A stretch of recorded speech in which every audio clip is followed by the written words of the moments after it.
آیا تا حالا دیگران به شما گفتن که در خواب زیاد خور و پف میکنین؟ علت خور و پف یا به اصطلاح خورناس کشیدن در خواب رو میدونین چیه؟ دوستان عزیز سلام، امیدوارم که سالم و سلامت باشین. امروز قراره در مورد خور و پف و علت او و همچنین راه‌های درمانی اون صحبت کنیم. اگه علاقه‌مند به موضوعات بیولوژی یا زیست شناسی هستین لطفاً کانال سابسکرایب کنیم تا به جمع ما بپیوندید. ما هر 2 روز یه بار در مورد موضوعات جذاب زیست شناسی ویدیوهای کوتاهی داریم.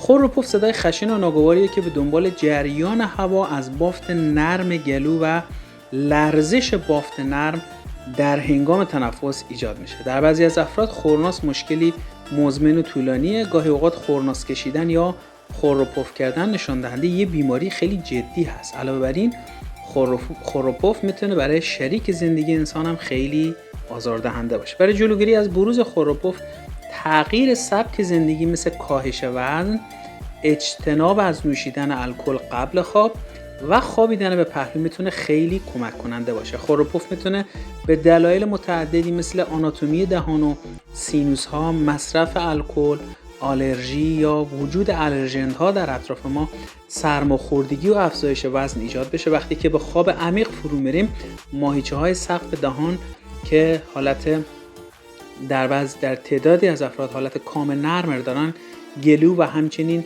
بر علاوه از سقف دهان، گلو و زبان شل میشه و گلوی شما به اندازه کافی شل شده و راه تنفس تا حدودی بسته میشه و در هنگام خروج و ورود هوا دچار لرزش میشه و تولید صدا میکنه.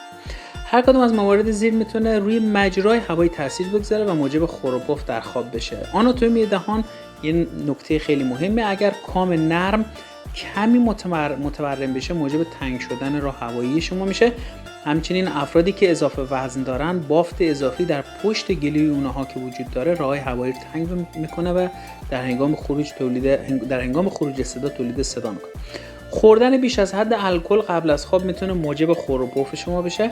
همچنین الکل موجب شل شدن عضلات گلو و مقاومت راههای هوایی در برابر انسداد از بین میبره. مشکلات بینی، همچنین وجود احتقان بینی یا بسته شدن بینی بنابر هر دلیل و همچنین انحراف بینی میتونه موجب خور و پف بشه. محرومیت از خواب، اگر خواب ناکافی داشته باشیم، به اندازه کافی خواب در طی شبانه روز نخوابیم، عضلات گلو بیشتر شل میشه و به محض از اینکه به خواب بریم شروع به خور و پف میکنیم. همچنین وضعیت خوابیدن، هنگامی که فرد به پشت میخوابه، خور و پف معمولا مکرر و بلند انجام میده، زیرا به دلیل تاثیر نیروی گرانش روی گلو راههای هوایی تنگ‌تر میشه. همچنین توان عضلاتی ضعیف در گلو زبان، ممکنه ماهیچه هایی که در گلو زبان وجود دارن بیش از حد شل باشن. این حالت باعث بسته شدن راه هوا میشه. بعضی وقتا زبان کوچکی که در قسمت بالایی و انتهای دهانه، معمولا این قسمت در صورت بلند بودن میتونه، یا همون زبانچه اگر خیلی بلند باشه، میتونه راه بینی تا گلو که کمی باریک تر کنه و هنگام تنفس به ارتعاش یا لرزه در بیاره و راه هوایی مسدود کنه. اما علت خور و پف در کودکان چیه؟ در بیشتر موارد خور و پف کودکان موقتیه یا عارضه ممکنه به دلایل سرماخوردگی، آلرژی فصلی به وجود بیاد، اما گاهی خور و پف کردن کودکان رو باید جدی گرفت اگر ادامه پیدا کنه.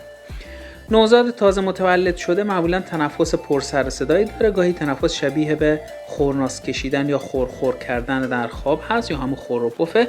در بیشتر مواقع حالت خطرناک نیست، زیرا مجرای بینی نوزاد کوچکه و کمی خشک یا مخاط اضافی باعث بروز این مشکل میشه.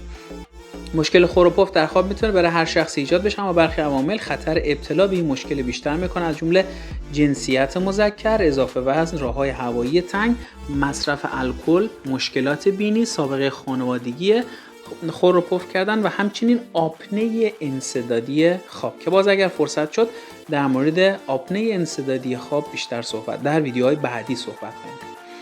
اما درمان قطعی خور و پف در خواب یک سری راههایی در این قسمت به شما توصیه می‌کنیم که برای درمان بسیار موثره. برای درمان خور و پف احتمالاً برای بار نخست تغییر شیوه زندگی میتونه خیلی کمک کنه، مثلا کاهش وزن، اجتناب از خوردن الکل قبل خواب، درمان احتقان یا گرفتگی بینی، حالا بنابر هر دلیلی که هست، اگر انحراف بینی هست یا گرفتگی بینی هست، پرهیز از کم خوابیدن، اجتناب از خوابیدن به پشت، استفاده از دستگاه‌های دهانی در حالتهای خیلی شدید. زمانی که برای درمان خور و پف به کلینیک مراجعه میکنیم در مراحل خفیف احتمالاً از روش‌های مثل اسپری های بینی استروئیدی قبل خواب یا چسب ضد خوروپوف هم برای بهبود مشکل ممکنه خیلی کارساز باشه. اما چه راههایی برای برطرف کردن خوروپوف در خانه وجود داره؟ برای داشتن خوابی راحت بهتره که موارد زینر در خانه رعایت کنیم تا خوروپوف نکنیم خوروپوف نداشته باشیم. به پهلو بخوابیم، نه به پشت. از بالش استفاده کنیم که سر ما کمی بالاتر نگه داره، از چسب ضد خوروپوف که در داروخانه ها وجود داره، یا نوار بینی استفاده کنیم تا سوراخ‌های بینی باز بشه.